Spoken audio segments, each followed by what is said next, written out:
చెప్పినటువంటి ఉద్దేశం, వచ్చినటువంటి ఉద్దేశం తెలంగాణలో 2 నెలలు 3 నెలలు కూడా సాంస్కృతిక సాగే ఉద్యోగంలో నేను లేను. ఒక 3 నెలలు 4 నెలలు అట్లా కొనసాగాం. అక్కడ వాతావరణంలో చూసిన తర్వాత ఎవరి పాలనలో తెలంగాణ పాలనతో బయటకు వచ్చాను. ఆ రోజు ఇప్పటివరకు సార్ గారి ఆఫీస్లో 2 రకముల ప్రమాణ స్వీకారం చేసిన రోజు పోయాను ఆఫీస్లో.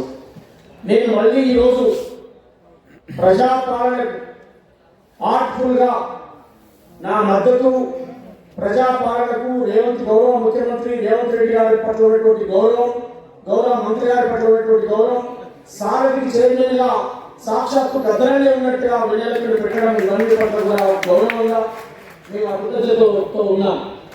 మేము చూడబట్టి ఉద్యమాలు చేసిన వాళ్ళం, మేము ఉపాసం నుండి ఉద్యమాలు చేసిన వాళ్ళం, మేము జైలు అనుభవించాం, మేము పోరాటాలు చేశాం. మా జీవితమే ఎక్కడ రాలిపోయినా పర్వాలేదు కానీ తెలంగాణ కోసమే పాడతామని చెప్పి తిరిగినటువంటి వాళ్ళం చాలా మంది ఉన్నాం. టీఆర్ఎస్ ప్రభుత్వంలోనే అనేక మంది కళాకారులను గుర్తించబడలేదు. ఆ గుర్తించిన 12 రోజే మేము ఆవేదన వ్యక్తం చేశాం. అందరికి న్యాయం జరిగిన ఇలాంటి ఉద్యోగాలు మాకెందుకని చెప్పి నేను బయటకు వెళ్ళాను. నేను విశ్వరాలు కూడా బయటకు వెళ్ళాను. చాలా మందిని దాంట్లో కొంచెం బయటకు వెళ్ళాం. ఈ రోజు ఉన్నటువంటి కళాకారులకు ఖచ్చితంగా ప్రజాపాలనలో న్యాయం జరుగుతున్నటువంటి విశ్వాసం ఎప్పుడు వచ్చిందంటే నంది అవార్డు ప్లేస్ లో గద్దర్ అనేటువంటి ఒక అవార్డు గవర్నమెంట్ తీసుకొచ్చినట్టు కళాకారులు పెద్దలు కేసీఆర్ ఏదైతే విస్మరించారో, ఏ ప్రగతి భవన్ ముందైతే గద్దర్ నడి ఎండలో కూర్చోబెట్టినటువంటి పాలకులు ఇలా అదే ప్రగతి భవన్ గోడలు బద్దలు కొట్టి కంచెలు పెట్టి ప్రజలు రావడానికి స్వాగతం పలికారో ప్రజాపాలన గట్టిగా చప్పట్లతో స్వాగతం పలికాం. మిత్రులారా, పాట చావదు, మాట చావదు, ఆట చావదు, ఉద్యమాలు చావే. ప్రశ్నించే గొంతులు ఉంటాయి సమాజంలో ఎప్పటికీ. కానీ ప్రజలకు ప్రభుత్వానికి మధ్యన ఉండేదే కళాకారులుగా మనం. ఇవాళ మనం ఒక పాట రాసి ప్రజల్లోకి వెళితే ఎవరి పాలన రాస్తే కేసీఆర్ పెద్దగినటువంటి హిస్టరీ మనం మర్చిపోవద్దు. ఇవాళ ప్రజాపాలన చేసే మంచిని కూడా మనం ప్రజలకు చెప్పాల్సిన బాధ్యత మన పైన ఉందని చెప్పి నేను గుర్తు చేస్తా ఉన్నాను. మిత్రులు అంజన మాట్లాడినట్టు, రఘు మాట్లాడినట్టు, కిషోర్ అన్న మాట్లాడబోయే ముందు ఇంకా అనేక మంది చెప్పేటువంటి విషయం ఒకటే, గౌరవనీయ పెద్దలు మన మంత్రి గారికి రిక్వెస్ట్ చేస్తున్నాం.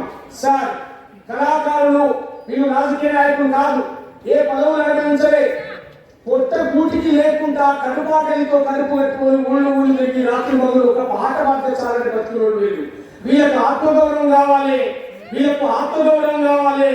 వీళ్ళకు సరైనటువంటి వేతనాలు రావాలి, వీళ్ళ జీవితాలు మారితే ప్రభుత్వానికి కృతజ్ఞత రావాలనే విషయాన్ని ప్రజాపాలన యొక్క విధి విధానాలు ప్రజలకు తీసుకుపోయే కాదా కళాకారులుగా కష్టంగా ముందు వస్తూ ఉండేవాళ్ళు పనిచేయడానికి సిద్ధంగా ఉంది సార్. వాళ్ళు మంత్రి పదవిలో, ఎమ్మెల్సీలో, ఎంపీలో, ఎమ్మెల్యేలో ఏం జరగట్లేదు. మాకు నిలవాడిగా వేతనాలు ఇచ్చి ఉన్న కళాకారులుగా గౌరవిస్తే చాలనేటువంటి మీరు ఆలోచిస్తారని ఆశిస్తున్నాను సార్. సార్, ఇంకొక మాట, ఇక్కడ 700, 600 అనేటువంటి లెక్క కదా సార్. సుమారుగా ఇప్పుడు మళ్ళీ మనం కొత్త లిస్టు పెట్టలేము. కొత్త గవర్నమెంట్, మన గవర్నమెంట్ మళ్ళీ వచ్చా సార్ మన కళాకారులు అని చెప్పి మేము మళ్ళీ మాటి మీ దృష్టికి తీసుకురాలేము సార్. ఈ ఆలోచించేటప్పుడే ఒక బలమైన నిర్ణయం తీసుకొని, ఒక బలమైన ఎవరికైతే అన్యాయం జరిగింది ఆ అన్యాయం జరిగిన కానీ ఇప్పటివరకు సాంస్కృతిక రంగంలో పాటలు అనుకొని బతికేటువంటి కళాకారులు ఎవరుండో అందరం కూర్చొని ఐడెంటిఫై చేద్దాం. సుమారుగా కనీసం ఒక 2000 మందికి తగ్గకుండా ఇవ్వాలని రిక్వెస్ట్ చేస్తున్నాను సార్. దాన్ని ఆలోచించాలని కోరుతా ఉన్నాను. ఎందుకంటే 500 అనుకోని, 200 అనుకోని, 300 కాదు సార్. వాళ్ళు ఎవరైనా తప్పుగా ఇచ్చారు, వాళ్ళు ఎవరైనా రాంగ్ ఇచ్చారు కనుక పెద్ద మనసుతో ప్రజాప్రభుత్వం గౌరవ ముఖ్యమంత్రి రేవంత్ రెడ్డి గారు, మీరు మరి చైర్మన్ గారు వెళ్ళాక అందరం కూర్చొని ఒక నిర్ణయం తీసుకుంటే ఈసారి ఈ సాంస్కృతిక సారంలో మాకు ఉద్యోగాలు కావాలని ఎప్పుడు నేను అడుగుతలేదు సార్. నేను మీ తరఫున మీ పక్కన నిలబడే ప్రజాపాలన గురించి నేను బాగా సిద్ధంగా ఉన్నాను. కానీ కళాకారులు ఉద్యోగాల మీద ఆధారపడే కళాకారులు ఖచ్చితంగా ఇవ్వాలని రిక్వెస్ట్ చేస్తున్నాను సార్. దాన్ని మీరు ఆలోచించాలని చెప్పి నేను కోరుతా ఉన్నాను. పెద్దలు జయరాజన్ గారు కానీ, కిషోర్ కానీ, రంజన్ కానీ, రవి కానీ, తర్వాత అన్నోజ్ వెంకయ్య కానీ అనేక మంది ఈ కళాకారులు ఉద్యోగాలు చేసేటువంటి వాళ్ళు, నిరుద్యోగుల కోసం మాట్లాడే వాళ్ళు, వీళ్ళందరినీ కూడా కూర్చోబెట్టి మీరు నిర్ణయం తీసుకోవాలంటే అది శాశ్వత పరిష్కారంగా ఉండాలి సార్. రిక్వెస్ట్ చేసి చెప్తా ఉన్నాను. గట్టిగా తప్పకుండా మరి మధ్య ఉద్యమం తెలియజేస్తా ఉన్నాను. పొద్దున ముద్దాలే తొలి పొద్దులు ముద్దాడే అడవిలో వెన్నెలమ్మ ఆకులు ముద్దాడే చిగురాకులు ముద్దాడే ఓలే ఓలే